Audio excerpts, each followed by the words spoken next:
শুরু হচ্ছে আজকের গল্প চেয়ে থাকি। কলমে বাবুরাম মণ্ডল। প্রথম দিনই অমৃতা শাশুড়ির সঙ্গে খারাপ ব্যবহার শুরু করল। সে প্রেসিডেন্সিতে পড়েছে, কলেজ স্ট্রিট দিয়ে ঘুরেছে, কফি হাউসে বন্ধুদের নিয়ে আড্ডা দিয়েছে, ইয়ার দোস্তদের হাত থেকে সিগারেট নিয়ে ফুঁকেছে। ফলে নিজেকে সে অত্যন্ত আধুনিকা ভাবে, হাব ভাবটাও তেমনই। অমৃতা চোখে পড়ার মতো সুন্দরী না হলেও বাবার প্রভাবে অর্ধেন্দুর মতো ব্রিলিয়ান্ট হ্যান্ডসাম চাকরিজীবী হাজবেন্ড পেয়েছে, ভালো ফ্যামিলি পেয়েছে, ভালো কতগুলো মানুষ পেয়েছে। তবুও অমৃতার মন ওঠেনি, খুশি নয়। কেন বিয়ে পাড়া গায়ে হলো এই নিয়ে মনে একটা খচখচানি আছে। তার একান্ত ইচ্ছে অর্ধেন্দু তাকে নিয়ে এক্ষুনি শহরে কোথাও চলে যান। ভুতুরে গ্রাম তার একেবারে অসহ্য। বিয়ের আগে অনেকবার ইচ্ছে হয়েছিল কথাটা বলার, সেই গ্রামে থাকতে পারবে না। বাবাকে ইঙ্গিতটাও দিয়েছিল, কিন্তু মায়ের চোটপাট আর অর্ধেন্দুর মতো ছেলে পেয়ে সেও কোনো কারণে রাজি হয়ে যায়। ভেবেছিল পরে বলে নিশ্চিত শহরে আনা যাবে, এটা শুধু সময়ের অপেক্ষা। বাসরাতে একথা অর্ধেন্দুকে বলাও হয়েছে। সে যে এখানে থাকতে পারবে না একথা সে অত্যন্ত দৃঢ়ভাবে স্বামীকে জানিয়েছে। তৎক্ষণিক ব্যবস্থা না করলে সে বাপের বাড়ি চলে যাবে বলে প্রচ্ছন্ন হুমকিও দিয়ে রেখেছে। আজ সকালের সবচেয়ে আশ্চর্যের ঘটনা, অর্ধেন্দু ঘুম থেকে উঠে প্রথমেই অমৃতাকে জিজ্ঞেস করল, কবে বাপের বাড়ি যাবে? পোস্টিং না হলে কোনো কারণে সে এখান থেকে নড়বে না, এ কথাও সে স্পষ্ট জানিয়ে দিল। অর্ধেন্দুর সাহস এবং কথার দৃঢ়তা দেখে অমৃতা অত্যন্ত আশ্চর্য হল। একেবারে সাত সকালে এমন কথা শুনবে সে কল্পনাও করেনি। তবে এটা যে মায়ের শিক্ষা সে ভালোভাবেই বুঝল। যেমন মা তেমনি ছা, দুটোই শিখেলে গোয়ার। ফলে ব্রেকফাস্ট করার সময় সে শাশুড়িকে দু কথা শুনিয়েও দিল। বিকেলের দিকে একাই বাপের বাড়ি যাবে এমন সিদ্ধান্তের কথাও জানালো। অমৃতা ভেবেছিল সকলে দুহাত তুলে বারণ করবে, অন্তত বুঝিয়ে সুঝিয়ে ঠেকাবে, নতুন বউ বলে কথা। কিন্তু না, শাশুড়ি একেবারের জন্যেও কারণ জানতে চাইলেন না। অর্ধেন্দু তো আগেই বলে রেখেছে। বিকেলের দিকে সত্যি সত্যি অমৃতা জিন্স আর টপ পরে রেডি হয়ে অর্ধেন্দুর সামনে গিয়ে দাঁড়ালো। দেখে অর্ধেন্দু মুচকি হেসে বলল, কালুকে বলে রেখেছি ও টোটো নিয়ে এক্ষুনি আসবে। টোটোর কথায় অমৃতা অত্যন্ত অপমানিত হলো। বাড়িতে 4 চাকা আছে, অর্ধেন্দু ড্রাইভ জানে, এরপরে টোটোর কথা বলে কোন মুখে? সে অত্যন্ত রেগে অর্ধেন্দুর সামনে থেকে সরে নিজের ঘরে এলো। মনে মনে প্রতিজ্ঞা করল, আর কোনোদিন এই বাড়িতে পা রাখবো না। এরা সুকৌশলে অপমান করতেও বেশ ওস্তাদ। বাড়ি থেকে স্টেশন বেশি দূর নয়। কালুর টোটোতে স্টেশনে এসে অমৃতা দেখল উল্টো দিকের প্ল্যাটফর্মে অর্ধেন্দু দাঁড়িয়ে দাঁড়িয়ে বন্ধুদের সঙ্গে চা খাচ্ছে। তাকে দেখতে পেয়ে ছুটে এলো না, দূর থেকে সামান্য হাত নেড়ে টাটা করলো।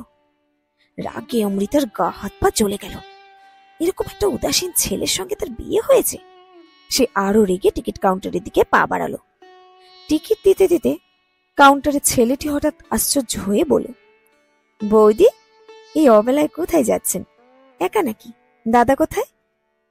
এর মধ্যেই তাকে কেউ চিনে ফেলবে এটা সে ভাবেনি, বিশেষ করে স্টেশনে। টিকিট কাউন্টারের ভেতর থেকে এরকম প্রশ্ন ধেয়ে আসবে তাও কল্পনাও করেনি। সে ভারী অস্বস্তিতে পড়ল। হঠাৎ ছেলেটির কথার কোনো উত্তর দিতে পারল না অমৃতা। মুখ কাচুমাচু করে দাঁড়িয়ে রইল। কাউন্টারের লাইনের আরো কতগুলো লোক এমন ভাবে তাকালো যেন সে চুরি করে পালাচ্ছে। সে খুব লজ্জায় পড়ল।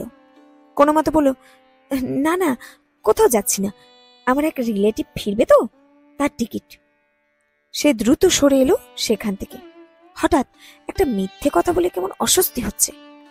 অসত্যটা যদি ধরা পড়ে যায় এই ভাবনা সে তাড়াতাড়ি পা চালালো। ট্রেন এখনো অনেকটা দেরি। যেখানে দাঁড়িয়ে অর্ধেন্দু চা খাচ্ছে ওই ডাউন প্ল্যাটফর্মে তাকে যেতে হবে। ওভারব্রিজ উঠতে হবে, নয়তো অনেকটা হেঁটে লাইন টপকে গিয়ে কোথাও দাঁড়াতে হবে। ব্রিজের নিচে শান বাঁধানো বসার জায়গা। সে কোনো কিছু না ভেবেই গিয়ে বসে পড়ল শটান। এখন সে আর অর্ধেন্দুর সামনাসামনি হতে চায় না। হঠাৎ এ সময় সে দেখলো তার শাশুড়ি হন হন করে এই দিকে আসছে। হাতে ঝোলানো মেরুন রঙের কাপড়ের ব্যাগ, খুব সুন্দর করে শাড়ি পরেছেন, চোখে রোদ চশমা, দূর থেকে কেমন নায়িকা নায়িকা লাগছে। এ কারণে অর্ধেন্দু এত হ্যান্ডসাম। মায়ের আদল পেয়েছে কিনা। অমৃতার কেমন লজ্জা লজ্জা করতে লাগলো। তার মনে হলো সে যদি এই মুহূর্তে দৌড়ে পালাতে পারত ভালোই হতো, অথবা কোথাও লুকিয়ে পড়তে পারলে বেঁচেই যেত। কিন্তু কোনোটি করতে না পেরে সে মুখ নিচু করে বসে রইল। শোভাদেবী ধীর পায়ে হেঁটে এসে তার পাশেই বসলেন, যেন তিনি জানতেন অমৃতাকে এখানে নিশ্চিত পাওয়া যাবে। শোভাদেবী মিনিট খানিক চুপ করে রইলেন। শেষে হাতে ঝোলানো কাপড়ের ব্যাগ থেকে লম্বা মতো কাগজ বের করে হাসলেন। অমৃতার অস্বস্তি আরো বাড়ল। শাশুড়িকে হাসতে দেখে সে ভাবল তাকে হয়তো ফিরিয়ে নিতে এসেছে। তার মনটাও যেন ফিরে যেতে চাইছিল। দুদিন হলো সবে বিয়ে হয়েছে। এর মধ্যে বাপের বাড়ি গেলে বন্ধু বান্ধব, বাবা মা কি ভাববে? বরং কদিন পরে গেলে তবু একটা অজুহাত বের করা যাবে।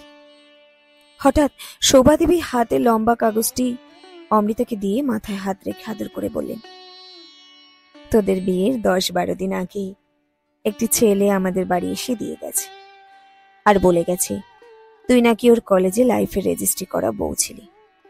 এই নে দেখ। অমৃতার মাথা যেন বজ্রপাত হলো। সত্যি সত্যি সে কলেজ লাইফে এরকম ভুল করেছিল। গোপনে কাউকে কিছু না জানিয়ে রেজিস্ট্রি ম্যারেজ করেছিল শুভমকে। তারপর তাদের মনোমালিন্য হওয়ায় ছাড়াছাড়ি হয়ে যায়। ডিভোর্স পেপার পর্যন্ত ফাইল করেছিল। তারপরে আর শুভমের পাত্তা পাওয়া যায়নি। এতদিন পরে ও কোথা থেকে উদয় হলো, আর একেবারে তার শ্বশুরবাড়ি ম্যারেজ পেপার হাতে। উদ্দেশ্য কি? সে তো ভুলেই গেছে শুভমকে। অমৃতা শাশুড়ির হাত থেকে কাগজটি নিল, ঘুরিয়ে ফিরিয়ে দেখলো একবার। তার কলেজ লাইফের সিগনেচার জল করছে এখনো। অক্ষরগুলো যেন বিদ্রুপ করে বলছে, এদের কেন ঠকালি, কেন ঠকালি? অমৃতা লজ্জায় একেবারে চুপসে গেল। সে একেবারে ভুলে গেছিল তার অতীত। হঠাৎ একটা কাগজ তার জীবনটা যেন ছিন্ন ভিন্ন এলোমেলো করে দিয়ে গেল মুহূর্তে।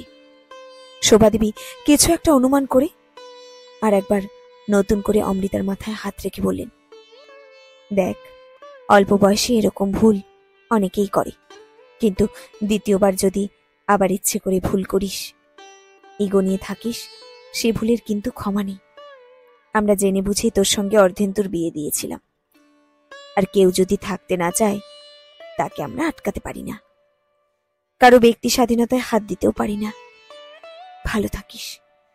বলে শোভাদেবী ধীর পায়ে হেঁটে যেদিক থেকে এসেছিলেন সেই দিকেই মিলিয়ে গেলেন। অমৃতা স্তব্ধ হয়ে বসে রইল। তার ভাবনাগুলো কেমন এলোমেলো হয়ে যাচ্ছে। এরা জেনে বুঝে ডিভোর্সে মেয়ের সঙ্গে ধুমধাম করে ছেলের বিয়ে দিয়েছিলেন। ধীরে ধীরে তার ভেতরটা কেমন দুমড়ে মুচড়ে যেতে লাগলো। চোখের জল কখন যেন এসে গাল ভিজিয়ে দিয়ে গিয়েছিল। সে রুমালে চোখ মুছে উঠে দাঁড়াতেই দেখতে পেল সামনে দাঁড়িয়ে অর্ধেন্দু, মুখে কেমন দুষ্টু হাসি। অমৃতার হাত থেকে রুমাল কেড়ে নিয়ে হেসে বলল, দূর থেকে কিন্তু তোমাকে খুব সুন্দর লাগছিল। হেব্বি, বিউটিফুল, সুন্দর, চমৎকার, নাইস, হেব্বি নাইস। অমৃতা অর্ধেন্দুর কথার ধরনে হেসেই ফেলল। রুমাল কেড়ে নিয়ে চোখ মুছতে মুছতে বলল, তোমরা কি মা বেটা দুজনে একই রকম? কাউকে বকাঝকা করতে পারো না? এবার অর্ধেন্দু গম্ভীর হলো। দূরে কিছু একটা দেখতে দেখতে উদাসীন হয়ে বলল, এই যে তুমি চলে যাচ্ছ, ভেতরে কষ্ট হলেও দেখো কি সুন্দর তোমার সামনে দাঁড়িয়ে হেসে কথা কইছি। এটা কি নিজেকে শাসন করা নয়, বকাবকি করা নয়? অমৃতার চোখে আবার জল এসে গেল।